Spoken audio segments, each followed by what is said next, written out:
Hello, my Italian food fanatics. Today, we're going to take a detour, kind of out of the kitchen, but still staying in the kitchen, and that is talking about how to sharpen your knives and what methods and what contraptions and what machines are best for doing it. Of course, you're going to have to do it on a sharpening stone in some way. And so I've prepared a little bit of a program for you to show you how to sharpen your knives and what I think is the best contraption for sharpening your knives on any level, even for a professional, believe it or not. So please, thumbs up, like, subscribe, share, and leave a comment down below if you feel inclined to do so. I answer all my comments. Well, it takes sometimes a long time, but I go through them and I try to answer everybody that writes in, that leaves a comment. So please like, subscribe, share, leave a comment, and come on, let's go and learn how and what to sharpen our knives with. All right, let's get started. We're going to start with the sharpening steel. And the reason for this is because you're going to use a steel far more than you are any sort of stone.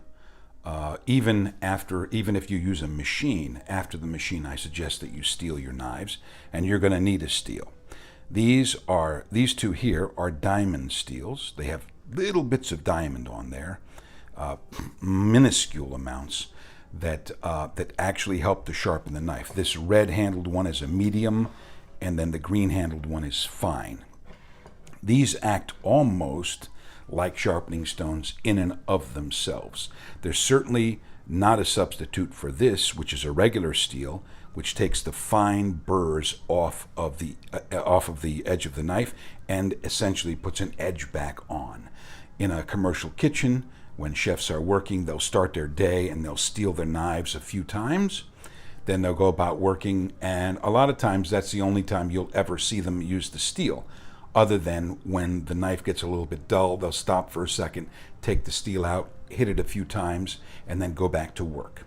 As opposed to, say, a butcher or somebody that's working in a meat factory, they are famous for keeping a steel on their side, and every single time, like a pool player who's chalking up his cue, they are programmed to take the steel out, hit it a few times, hit the knife a few times, and then go back to work. So they'll stop, they'll take it out, zing, zing, zing, zing, zing, and then they'll be back at it. It's just a built-in habit.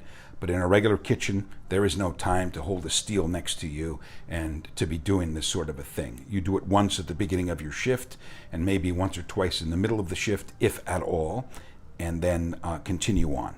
These, like I mentioned, act more like sharpening stones. When you first put your knife on them, it grips the knife in such a way that there is a lot of tension placed on it, and you can feel it cutting into the metal. So these typically I purchased many, many years ago to act as a traveling sharpening stone for myself. They were very, very expensive at the time. They've been worn down, but they still work. In fact, in areas that I haven't really used them that much, in this area, you can still see the difference. It's still diamond encrusted there, as opposed to right about there. That's all been worn down. They don't last a very long time, and I suggest that you do not purchase them. What I do suggest that you do purchase is a regular steel. Now, if you have small knives, you're going to think to yourself, well, I only need a little steel like this. It would be my recommendation that you buy a full-size steel, just a regular round one. It doesn't have to be an expensive one because they all work the same way, and you will have it for the rest of your life. I've had this my entire cooking career, and I've never had to replace it. It's very, very old, but it was a reasonably good quality purchase when I made it, and it's proven to be so because it's lasted this long.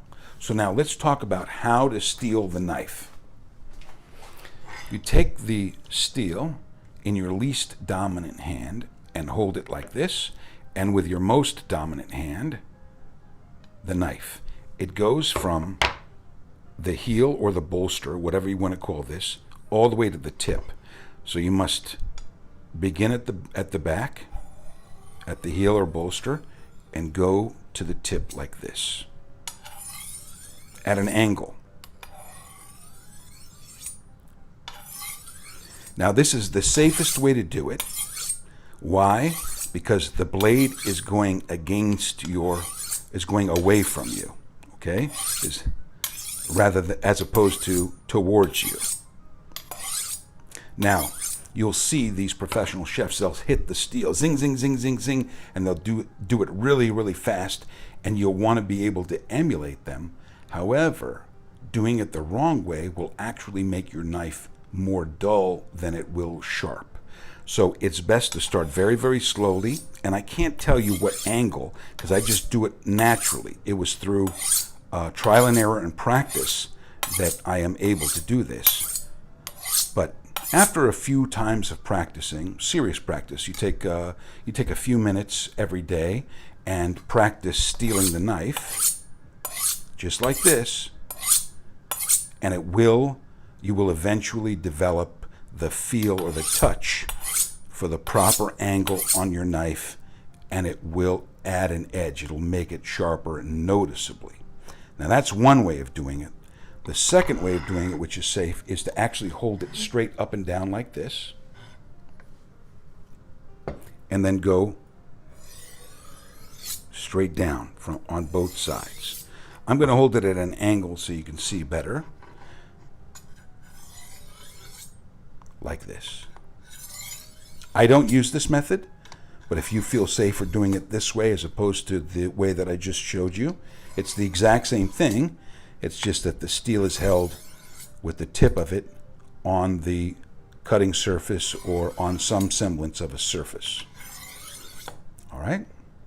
Again, start very, very slowly, learn how to do it, and get the whole length of the blade, and then you can speed up a little bit. There's a third way of doing it, which is another safe way, but less safe than the first two, and that is to hold the knife this way and move backwards. This is the method that you see Gordon Ramsay do, and there's nothing wrong with it. All these methods work. You just have to get good at one method. I suggest not using this method, and the reason is because the blade faces your hand. Now, there's a reason why these things are here, is so that if and when that does happen, and it will, that this protects your hand, this part protects your hand from the sharp blade.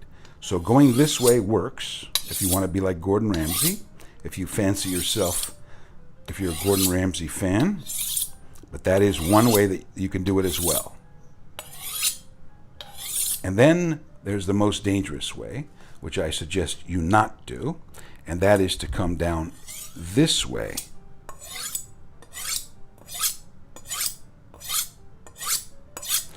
Why shouldn't you do it this way? Well, right now it should be obvious that it really can harm you, because if your fingers are here like this and you happen to slip, you're going to be one very unhappy camper if that blade goes into your skin, if it's sharp enough.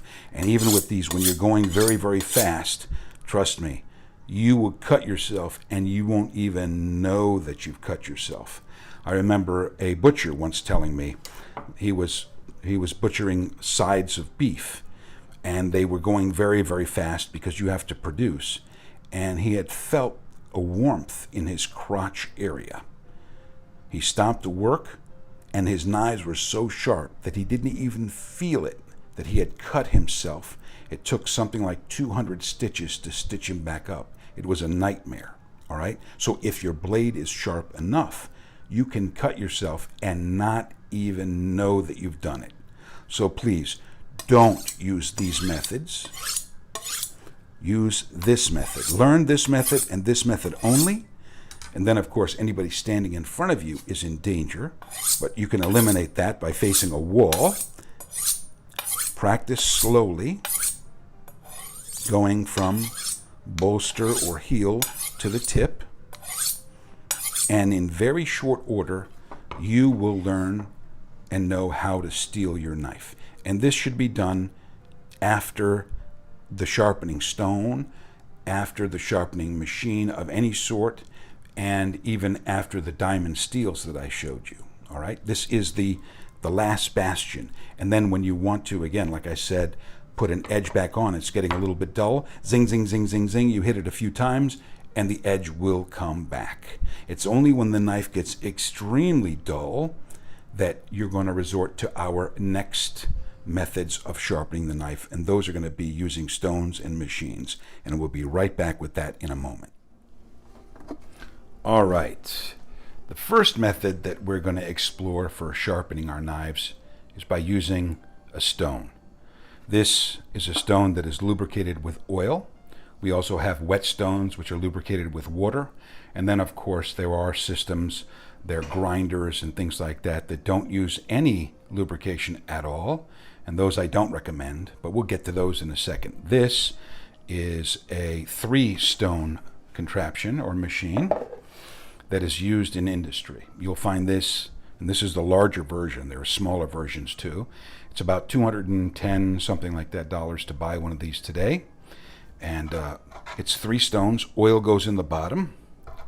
It's a special oil that you have to purchase. It's formulated for this particular stone. So there's a coarse, then there's a medium, and of course a fine stone. Most of the time, you'll never even use the coarse stone.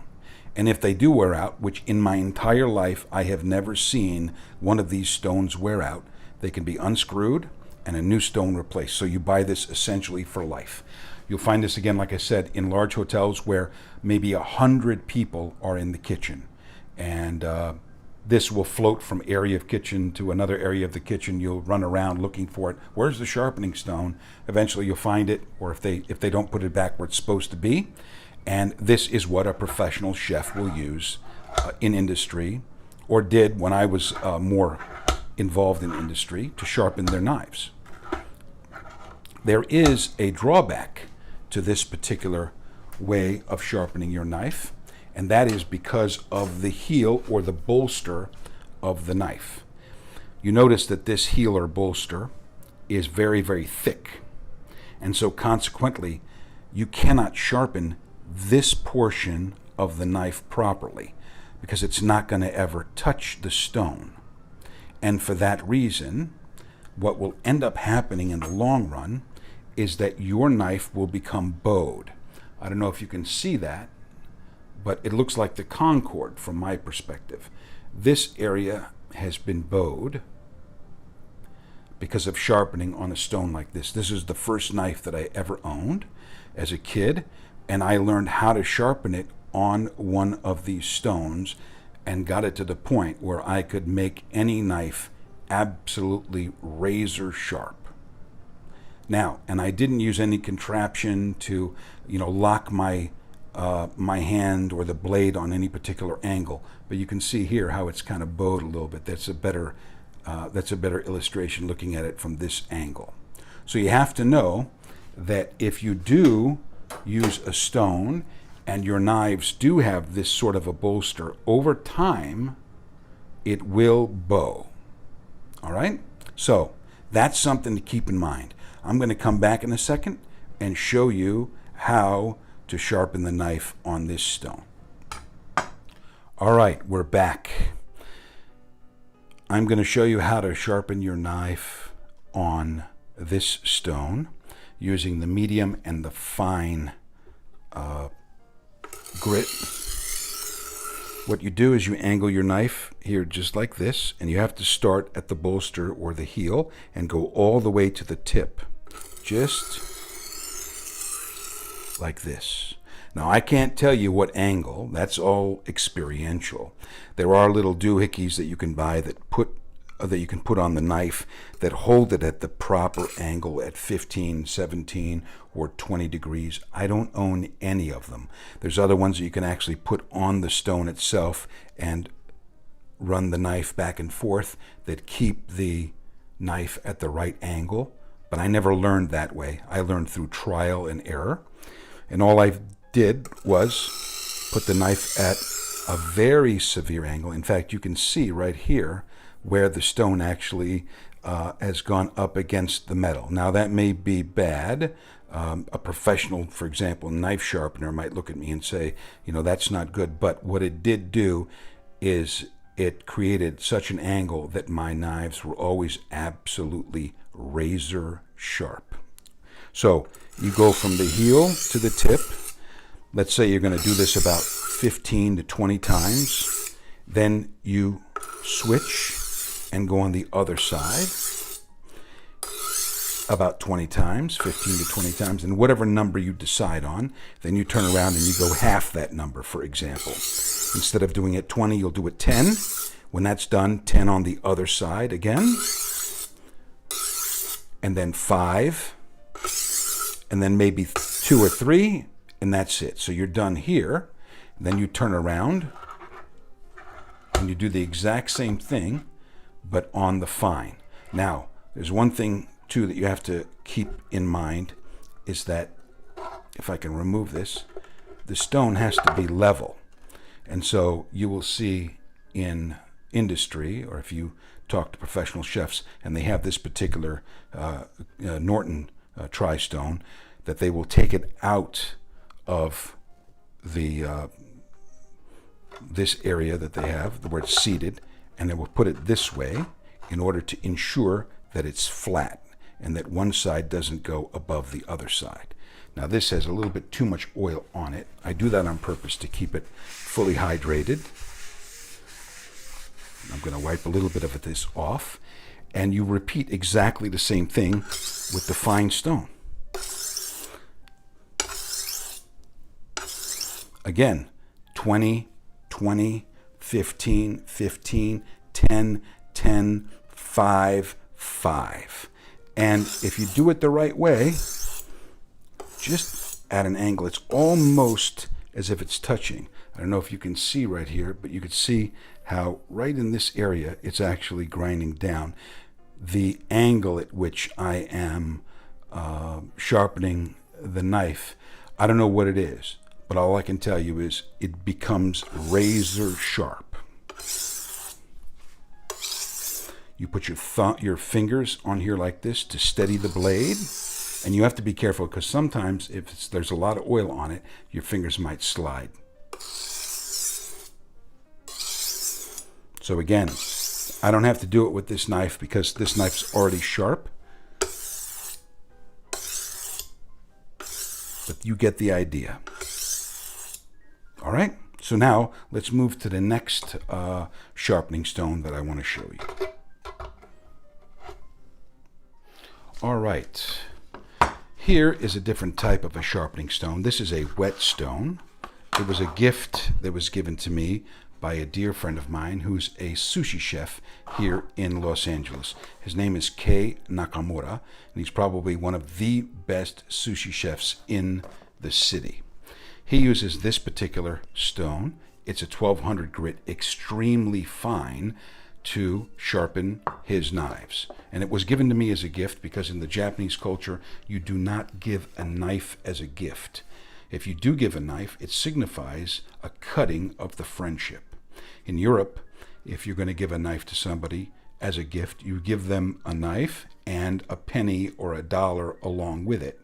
And that signifies that the receiver of the gift will use that money to pay the final portion of the cost of the knife. So the person giving it, in theory or in spirit, has not fully paid for it, meaning they didn't actually buy it for you. You have to give the last dollar or euro to make the purchase final. And it's symbolic that they're not buying you a knife. So it's very interesting how both of those cultures have that sort of an understanding and being totally separate from one another. Anyway, so he gave me this as a gift, and it's extremely fine, but you have to soak it in water, just like the other ones are soaked in oil. This is soaked in water. I have not soaked this in water, but I'll give you the same idea. This is extremely fine, all right? And he uses this exact same stone, a 1200 grit, to sharpen his knives. And what he does is he uses a Votrinox or a Forstner knife. Here's one that's a cleaver. I don't have a I don't have an actual chef's knife. But what it does is that the bolster or the heel comes down straight like this. Therefore, when you do sharpen these knives, they do not create the bow. And what he does with the Forstner chef's knife is that he does it in a traditional Japanese style where one side is flat and the other side is at an angle. These are both at an angle, but his is flat. His chef's knife is flat on one side and angled on the other. And he uses this stone, and he goes back and forth like this, and he gets his knife to extreme razor sharpness. All right, so there's another avenue for you to explore. If you have, for example, a medium and then a fine stone like this, they can be very, very inexpensive. You soak them in water, and you can practice with a knife that's, say, somewhat dull, that you don't care about, that's not that expensive, and get good at learning how to sharpen your knives. And to me, this is the best way, all right?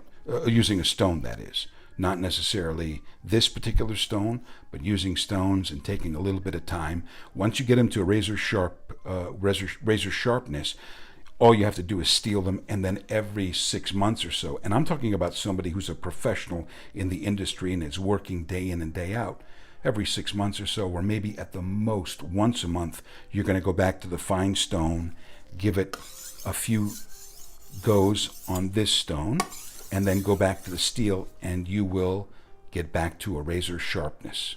All right, we'll go on to our last thing here, which is a machine. Be back in a second.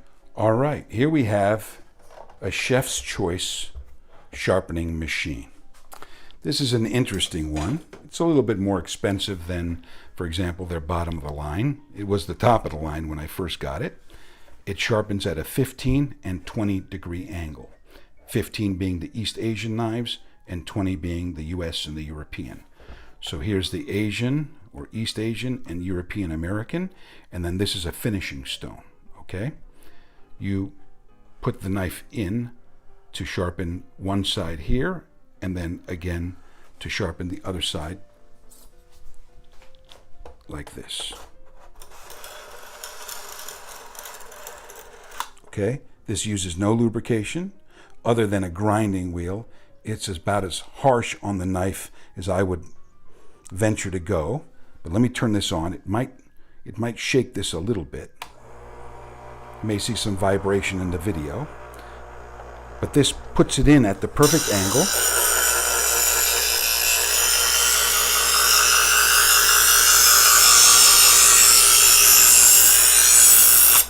And you pull back very, very slowly.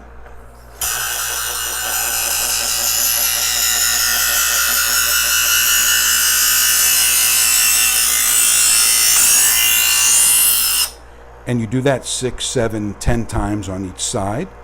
And then you go for the fine stone. The same thing happens. You can hear it just a little bit. And it really makes the knife razor sharp.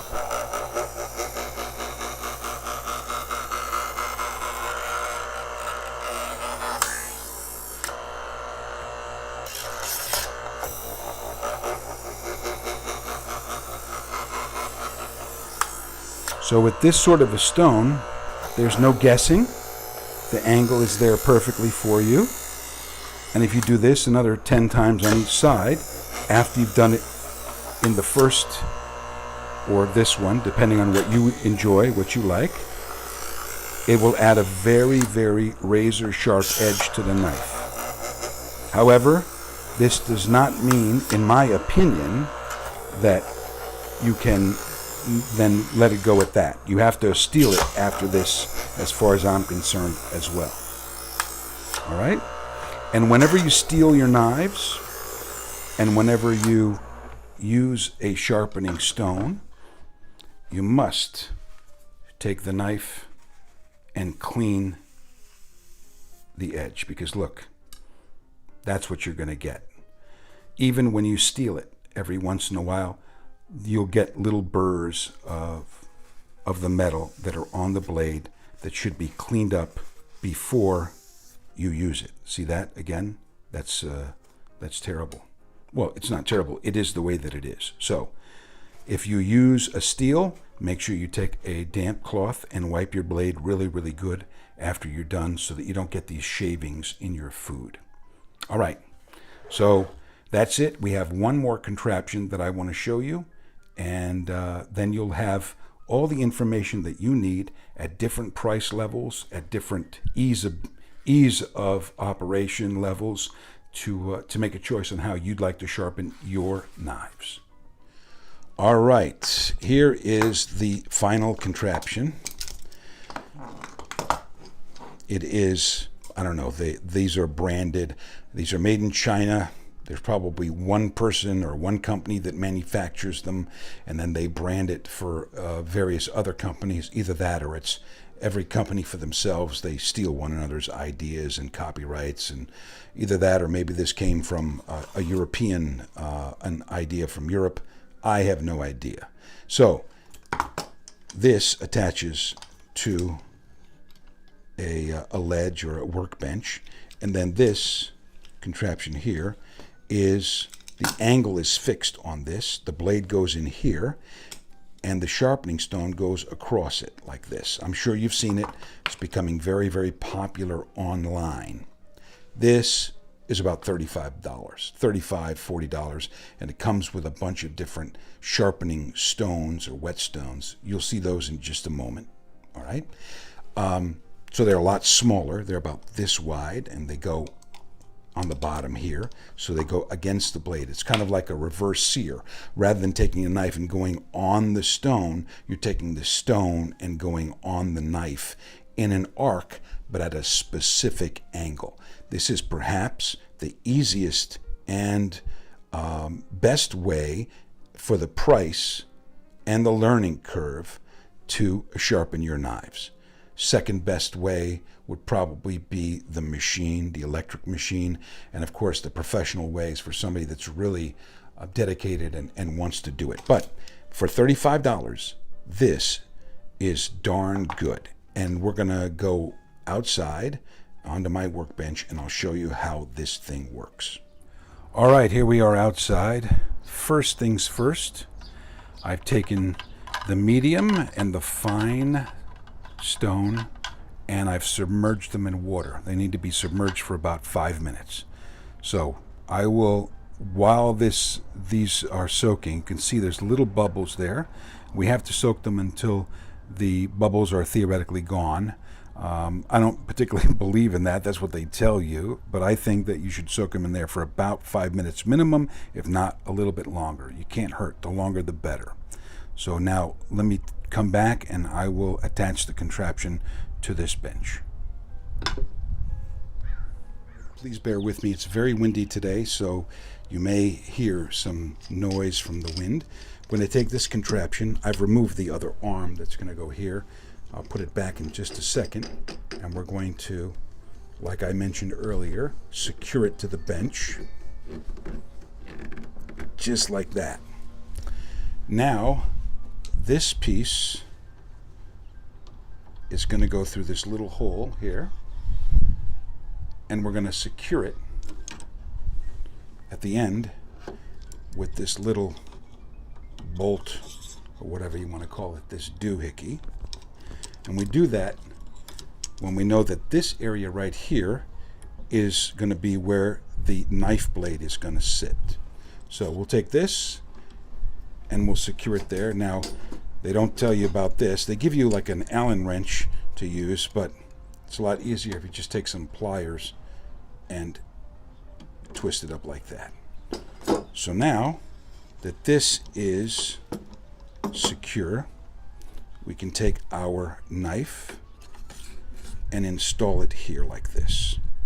Now, we take the Allen wrench that's provided by these people, and we want to secure the knife while at the same time being very careful not to cut our hands.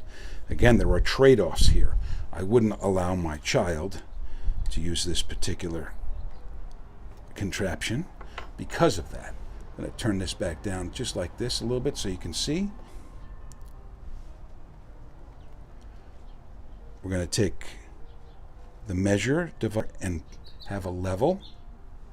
I'm going to hit the level to 0. So that's at 0. All right, now that everything is secure, we're going to raise this up a little bit. This is the bottom of it. This is where the stone is going to go. We'll put the stone in here like this.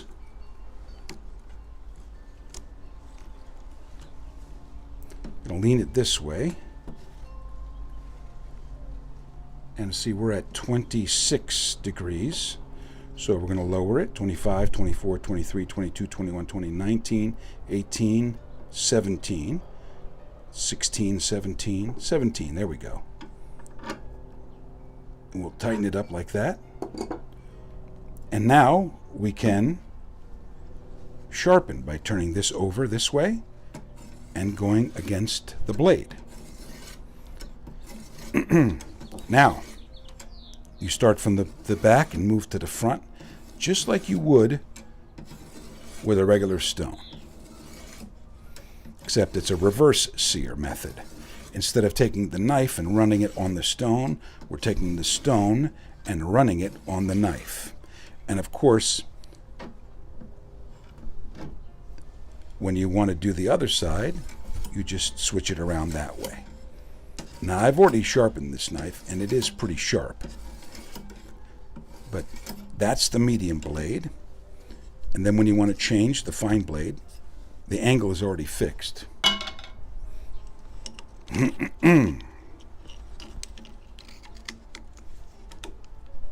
There we go.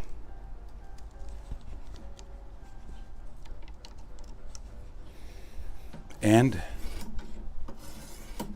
a few strokes on each side with this, about 20 to 30, and then you turn it over, give it another 20 to 30 on this side, turn it over again, go to 10 or 15, turn it over again, and finally when you're bound to about 3 or 4 or even 2 or 3, and then you turn it over again, 2 or 3 here. You can feel it. It'll glide across the blade very, very easily, and that tells you that you're done. Turn it back over. Now it's really sharp. If it wasn't sharp before, it really is sharp now. And you disengage. Again, being very careful not to cut yourself. And the knife, again, you have to be, if you try to pull it out, there's going to be accidents. So it's best to really take your time and unscrew this so that it will come out without an issue. And now we got to go in and give it a good steeling on the steel. And you also have to clean this off because, believe it or not, there's all kinds of dirt and grime on there. Even after you steel it, you should wipe it off. So we'll go in and do that now. All right, my Italian food fanatics, there you have it. Multiple ways on how to sharpen your knives. There are other ways as well on a grinder. For example, if you go out to a store that sells restaurant equipment, typically they have a service where they're going to sharpen your knives for a very nominal amount of money. What they do is they take it in the back, and there's a person there that uses a grinder that has a little doohickey on it that holds the knife at the proper angle, and it goes back and forth against the belt or the stone, and they sharpen the knives that way. Back when I was at the hotels, a truck would come in that they would sell different tools for the cooks, and they would sharpen your knives for free. The guy would take them into his truck, and he'd use a grinder and really quickly bring back the edge. These are two methods of sharpening the knives that I've never availed myself of, because if you're using really, really nice knives, you want to do it yourself. That's the bottom line. So my preferred method is with the tri-stone, but that's going to run you about $220. You can also buy a medium and a fine grit Japanese stones like those kings that I showed you. They'll run you somewhere between 12, I've seen it as low as 12 and as much as $50 a stone. But if you buy those two wet stones and then use a steel, you have a great system there. Of course, you saw the machine. There is no learning curve there. You can just put the blade in, move it back and forth, following the instructions, and then in the finer areas. And the angles are perfect. You're not going to make any mistakes. Although, again, like the grinding from the store that sells restaurant equipment, there is no lubrication on those, as there is with an oil or a whetstone. Now, that run you about $150 to get that machine, but it's probably a machine that will last you for the rest of your life as well. And then, of course, on the lowest end for $35 to $40, you have that machine that I showed you that is kind of like a reverse sear is what I called it, where instead of taking the knife and going up against the stone, you're taking the stone and going up against the knife. For the money, it's almost unbeatable. However, if you want to take the time and learn how to do it, there is a steeper learning curve, but in my opinion, it's worth it. I use all different types depending on how much time I have, even up to using those diamond steels that I showed you earlier as a medium and a fine and then steeling. Those are great options as well, although in my segment I said, don't bother purchasing them. There's one other thing I want to talk about, and that is serrated blades. If you're using a serrated blade, please don't go and buy a very expensive serrated blade. In my opinion, resharpening these, it's impossible and it's not worth it. This was probably about $10. It's an offset. It was used in the restaurants to cut sandwiches.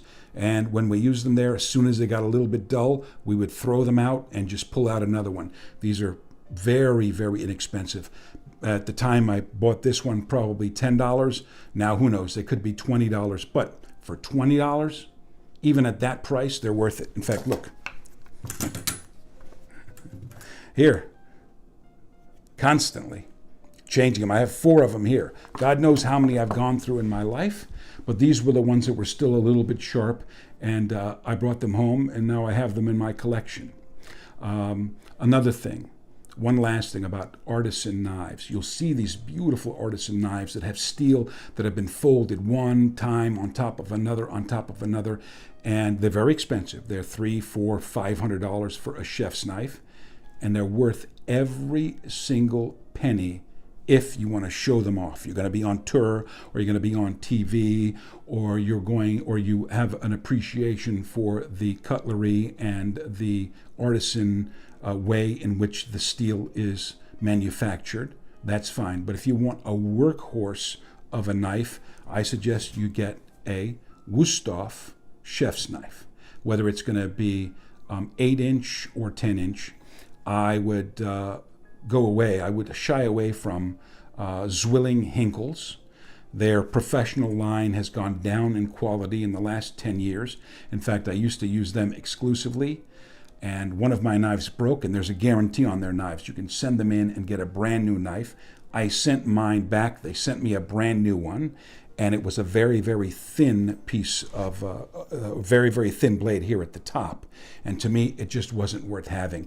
It was as if they skimped on the metal. And this is my opinion. I'm not being paid by any of these people. They had skimped on it, and I literally took the brand new knife, put it back in the box, and sent it back to them, telling them, I don't even want a brand new free knife that's gonna be this junk. And I went and I turned around and I've bought Wüsthof. This has got to be going on, 12 years now, and I haven't looked back since. In my opinion, for the workhorse of the kitchen, this is the knife to buy. Costs are a little over $200, worth every penny. If I had to replace it every year, I would still consider it to be an excellent investment.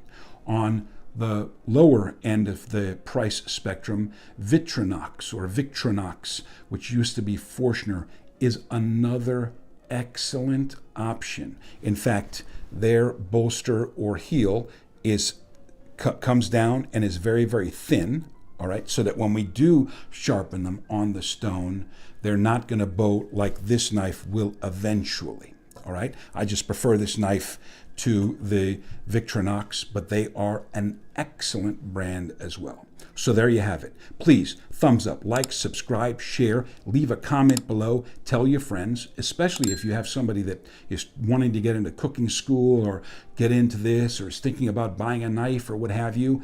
This may be the perfect video for them, especially this ending part in there. It may not be. It's your choice. You'll do what you want. But I appreciate your time. I appreciate your attention, your eyeballs looking at my videos, and I will see you again very, very soon. Thank you.